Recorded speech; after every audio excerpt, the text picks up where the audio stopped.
Jā, paties prieks un milzīgs paldies Kino muzejam un paldies Splendid Palace un paldies Dacei, jo šis ir kino, kas ir jāsvin. Un pirms es sāku, es ļoti gribētu, kaut kā es paiešu nedaudz šeit, varbūt paceliet rokas tie, kas šo filmu jau ir redzējuši. Okay. Tas vispār nav bailīgi. Un varbūt paceliet rokas tie, kas paši ir piedzīvojuši glam roka periodu. Ir. Superīgi. Un man arī liels prieks redzēt, ka zālē atrodas vairākas paaudzes ar cilvēkiem, un tas ir tieši tas, man liekas, kas ir vajadzīgs šādos pasākumos. Tā. Tā kā es mēģināšu kaut kā izmantot visas rokas, kas man ir, uz mirklīti.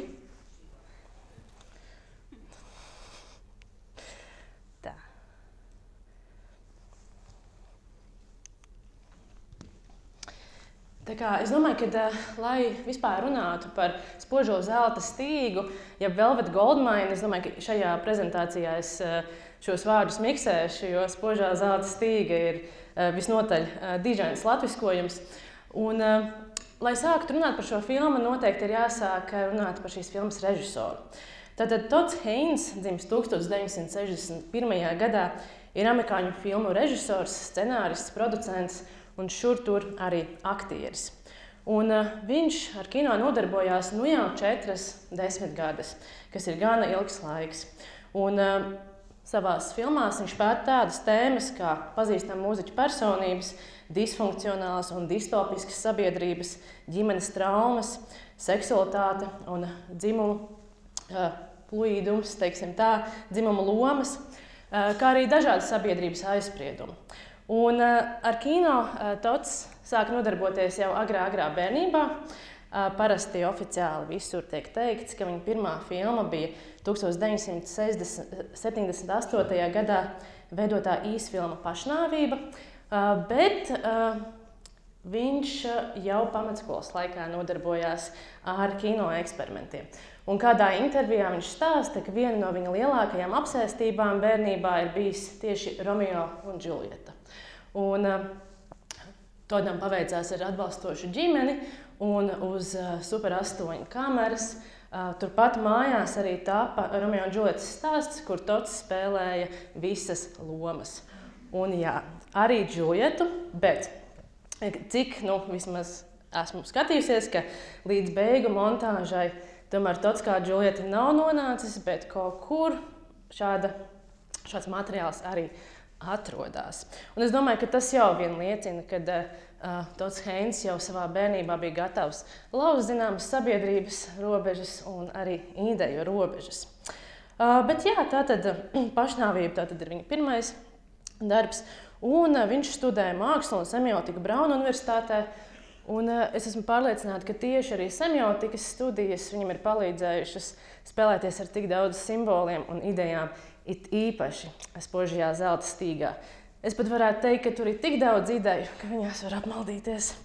Un, ja jums liekas, ka mana prezentācija varbūt būs nedaudz haotiska un nesaprotama, tad iztēlojieties, ka es vienkārši iedvesmojos no šīs filmas. Un jā, tālāk jau Brauna universitāte, viņš veido savu pirmo oficiālo īsfilmu, kas ir iedvesmota no franču dzejnieka Artūra Rembo. Pēc tam arī viņš atsaucās uz Artūru Rembo tālāk un jau uzsāka savas nopietnā kino veidotāja dzīves un dzīvi Ņujorkā. Tā. Šitā arī var. Kas vispār ir ļoti interesanti par Haynes ir tas, ka, ja man liek iztēloties viņa daļradi vai viņa filmogrāfiju kopumā, es iztēlojos audumu, kurš ir cauršūts ar daudz un dažādiem pavadieniem. Tad pavadieni ir gan augšpus auduma, gan apakš auduma, un viņi viens otram pieskarās, pārklājās un veido zinām tīklojumu. Tāpēc, ka viņš atsaucās pats uz saviem darbiem, atsaucās pats uz saviem darbiem uz sevi un saviem darbiem vēlreiz, un arī tēmām, kuras viņš izmanto cauri visai savai filmogrāfijai. Attiecīgi, ja mēs zinām vienu darbu, mēs jau varam iztēloties un pieskaties daudziem citiem viņa darbiem. Un, lai gan šovakar nav daudz laika, bet es tiešām iesaku papētīt šī režisora daļradi. Un tātad pirmais darbs, ko varētu uzskatīt par tādu kā pirmo darbu, ar ko viņš izpelnījās sabiedrības uzmanību, ir šis te superzvaigzne Kārens Karpenteres stāsts. Vai vispār kāds šo darbu ir redzējis? Tāds ir redzējis, tas ir labi. Jā, tātad šajā filmā, šajā eksperimentālajā 45 minūšu garajā filmā, es esmu vienmēr par īsajiem formātiem, viņš aplūko Kārens Karpenteres traģisko dzīves stāstu.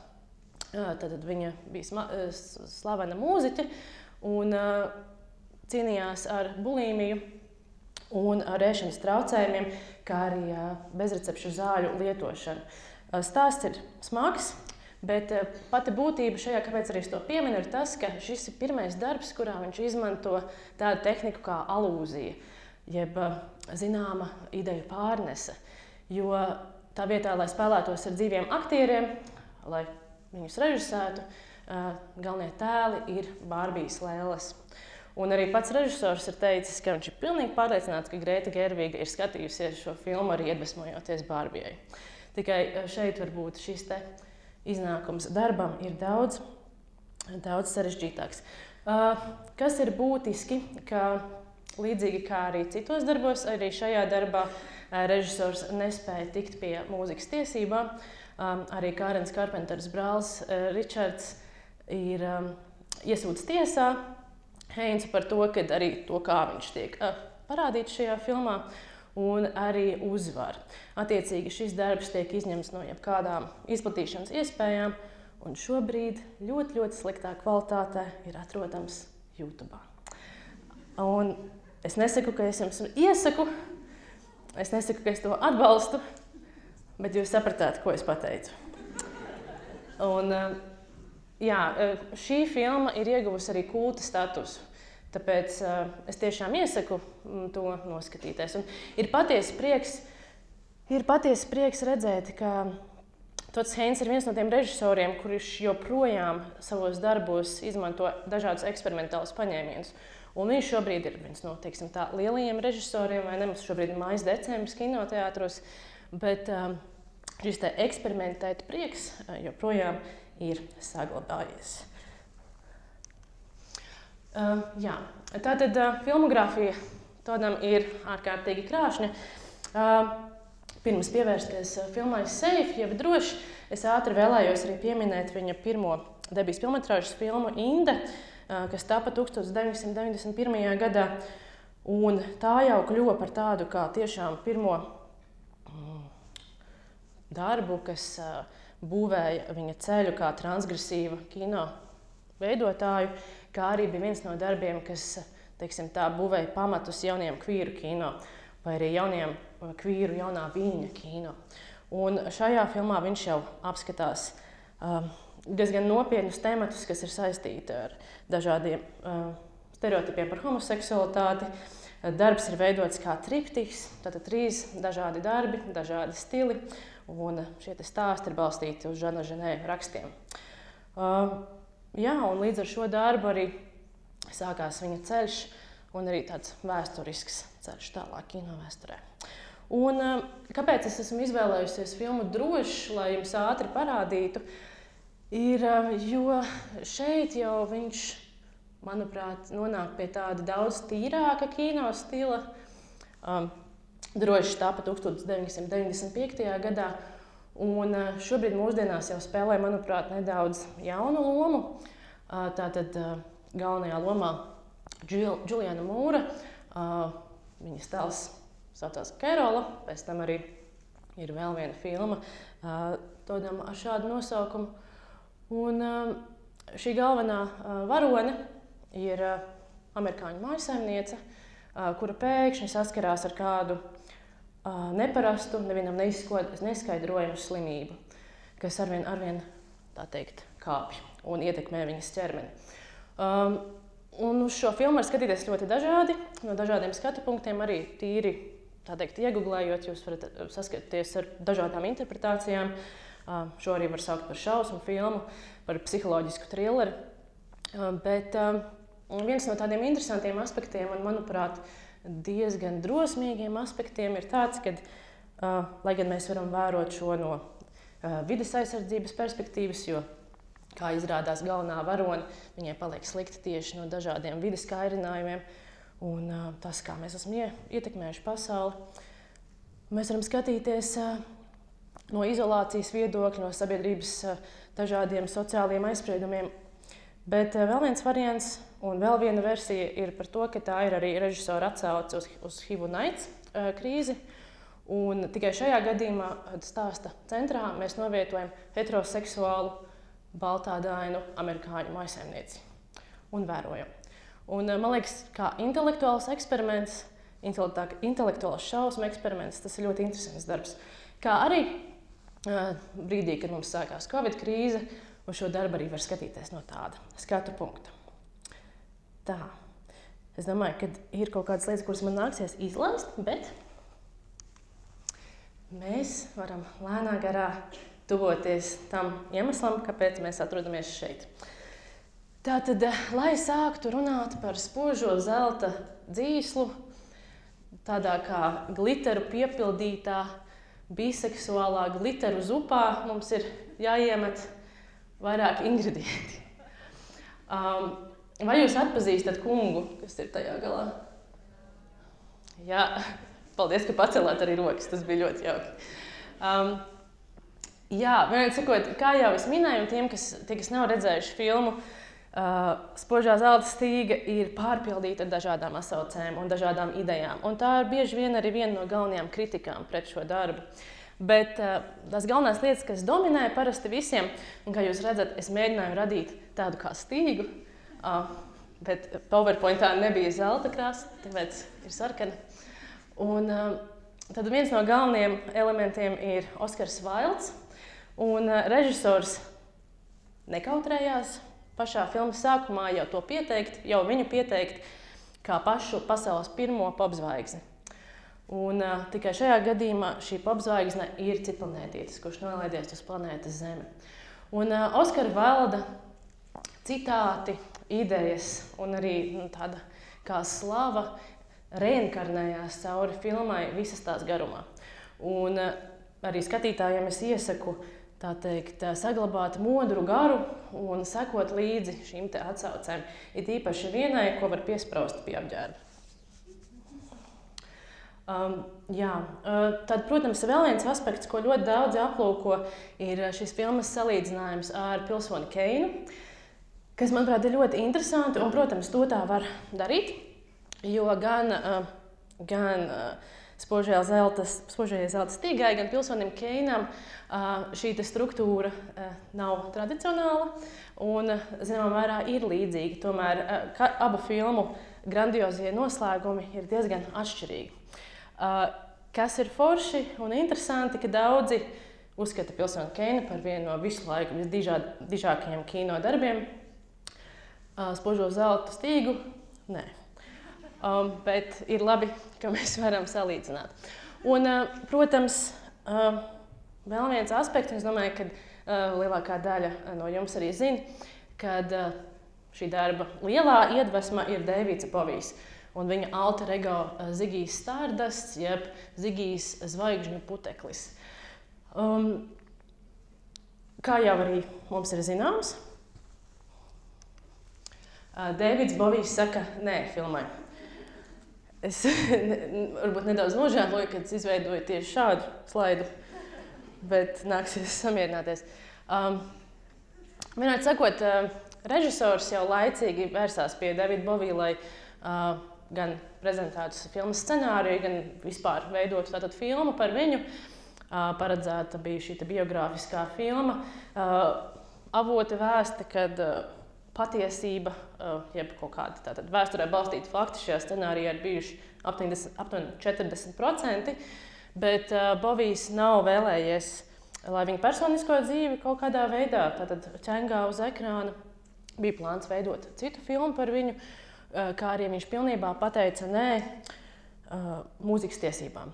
Bet, kā daudz arī saka, un es arī tam piekrītu, ka tieši šis aspekts bija, zināmā mērā, zelta atslēga šīs filmas veidošanā un arī pavisam jaunu muzikālu darbu gan radīšanā, gan coveru veidošanā, gan beigās mēs varam klausīties darbus no Briana Eno, T-Rex un citiem.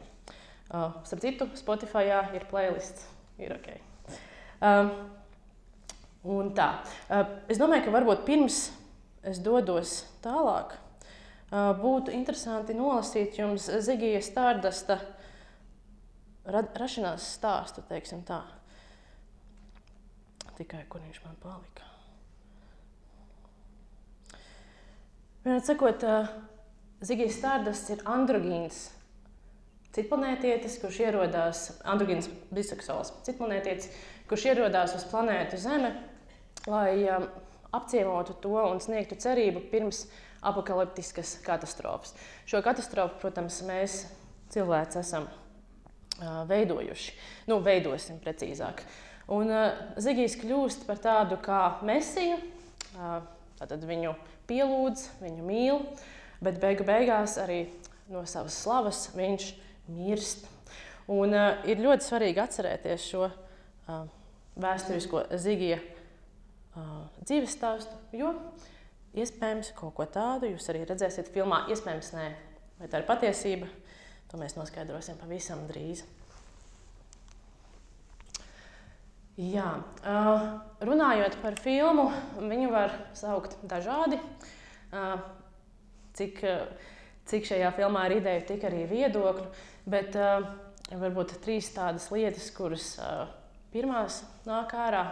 Tas ir tas, ka šis darbs ir kā simulakrs, tātad tā ir kā tāda ēna, kā salīdzinājums, kā alternatīva realitāte, kur režisors sakrata eksistējošo vēsturi, to atdzīvina un interpretē. Tas ir arī kā kaleidoskops, tāpēc, kad, kā jau jūs redzēsiet, arī montāža šajā darbā nav tā teikt, skaidra, narratīvs nav, tā teikt, kā lai to pasaka? Jūs sapratīsiet. Nav taisns, un arī skatītājs vienā brīdī jūtās kā sakritīta konvekšu kaste. Un, protams, arī kā druģains sapnis. Kas ir ļoti interesanti, kad šajā darbā mēs arī atskatāmies pagātnē. Šeit jūs arī redzat Kristiāna Bēla galveno tēlu, Artūru Stjuartu, kurš arī ir, teiksim tā, varonis, caur kuru, manuprāt, skatītājiem būs visvieglāk iejusties un arī asociēties filmas laikā. Tā. Bet vēl par pašu filmu. Filmas aktieri ir jau diženi mūsu kultūrālās dzīves varoņi. Kā jau mēs arī visi zinām, tātad Kristiāns Bēls, Ians Makgregors. Ja jūs gribat redzēt Obi-Wan Kenobi un Batmanu ļoti īpašās situācijās, šī ir filma, ko vērot, un es to saku tiešām ar visu sirds siltumu.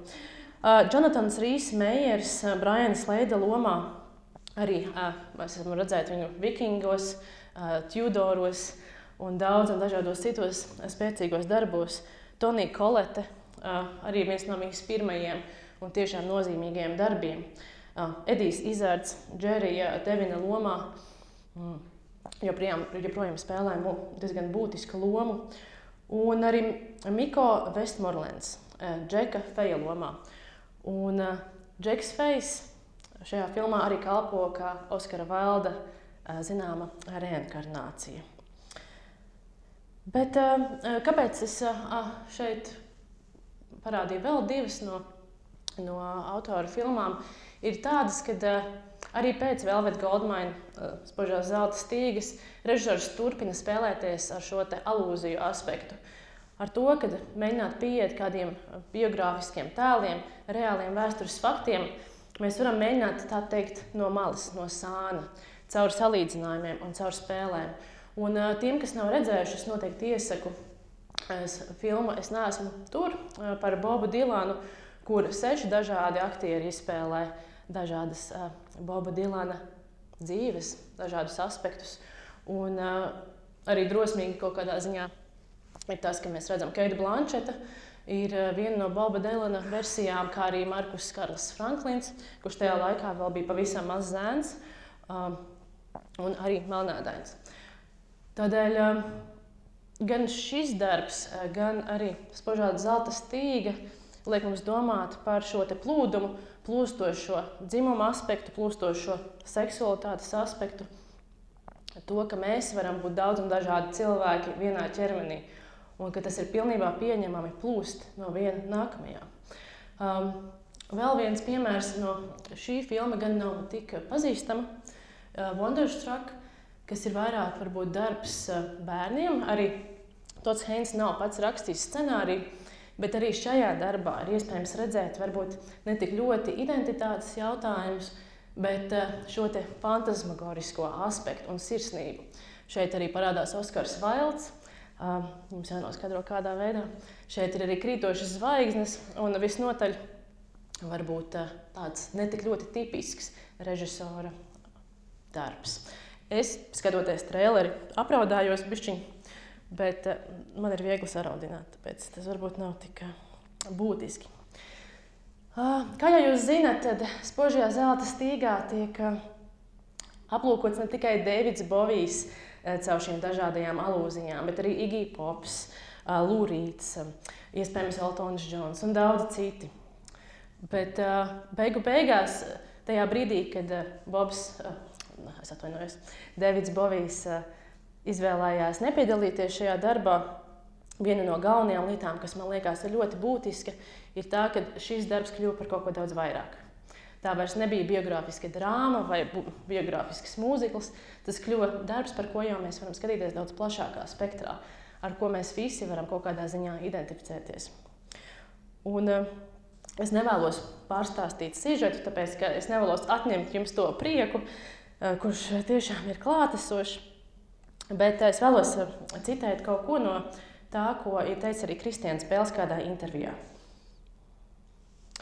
Tad viņš intervijā piemin, ka viņš šo filmu redz kā kaut ko līdzīgu dziesmai, popdziesmai šajā sakarā, kurai sākumā tu nesaproti vārdus, varbūt nezini, par ko tieši tā ir, bet tev patīk melodija. Tev patīk tas tembrs, un jo vairāk tu to klausies, jo vairāk uzzini par to un uzzini par kaut ko pavisam jaunu. Un, protams, viens no aspektiem, ko mēs varam vērot, ir atmiņu aspekts un sentimentāls aspekts par to, kā mēs skatāmies paši uz savu vēsturi, kā mēs skatāmies uz kvīru vēsturi, kā mēs skatāmies uz kopumā mūsu sabiedrības vēsturi kā tādu.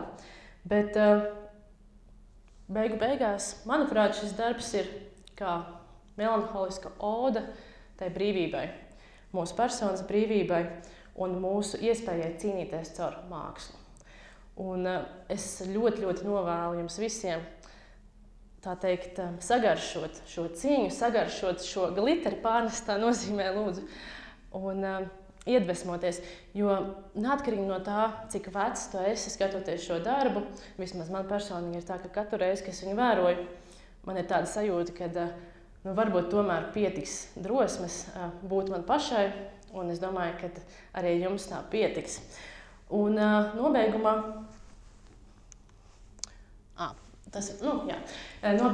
gandrīz nobeigumā par ietekmi un pēctecību.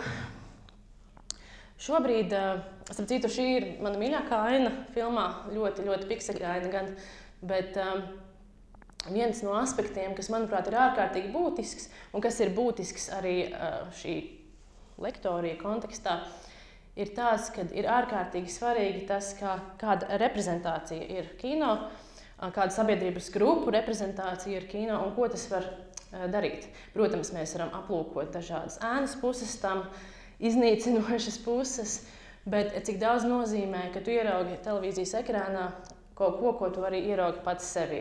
Un tas var palīdzēt tev augt un palīdzēt arī apjaust, ka tu neesi viens pats. Un to es noteikti varētu raksturot kā vienu no šīs filmas ietekmēm. Protams, ja mēs runājam par tādu estētisko aspektu, tad šobrīd mēs varam redzēt glam roka pēctečus mūsu popzvaigznē Harijā Stailā. Mēs varam redzēt jaunās Gucci līnijas, kas iet androgīnā ceļā. Un beigās arī to, ka cilvēki uzdrošinās būt daudz plūstošāki un arī vairs sevi nelikt tādās kastēs kā agrāk. Attiecībā pret kino ir ļoti interesanti, kad daudzi uzskata, ka šobrīd, ja mēs runājam tieši par vīru atpazīstamību un reprezentāciju kino, tā iespējams ir nedaudz garlaicīgāka, kāda tā bija reiz. Tāpēc, kad bieži vien mēs mēģinām parādīt pareizo versiju kādai situācijai, bet varbūt tas vienmēr nav pareizais veids.